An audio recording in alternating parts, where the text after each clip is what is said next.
madaxweynaha ayaa dul istaagay xaaladda guud ee garoonka iyo qaybaha uu ka kooban yahay oo haatan uu ka muuqdo burbur xooggan. muqdisho stadium oo noqday sanadkii 1980kii garoonka ugu caalamisan qaaradda Afrika ayaa haatan dawladda federaalka ah ee Soomaaliya waxay wadaa qorshihii dib loogu soo celin lahaa kaalinta uu ka lahaa stadium muqdisho ciyaaraha heer gobol iyo heer qaaradeedba. saraakiisha howlgalka nabadda Soomaaliya ee midowga Afrika ayaa uga warbixiyay madaxweynaha qorshayaasha ay kaga baxayaan garoonkan iyagoo tilmaamay inay haatan ka qalab urursadeen kuna wareejiyeen dawladda federaalka ah ee Soomaaliya.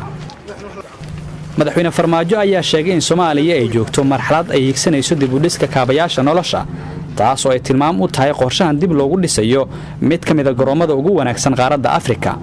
The implementation of transition plan which definitely we will renovate. annaga oo dhamaystirayna qorshaha la wareegidda garoonkan waxaynu dib u cusboonaysiin iyo dib u dhis ku sameynaynaa garoonkan si loo soo celiyo bilicdii uu lahaan jiray. Come here for their pastime and enjoy to watch. garoonkan waxay dadku iman jireen waqtigooda firaaqada si ay u daawadaan ciyaaraha kubadda cagta ee ka socda.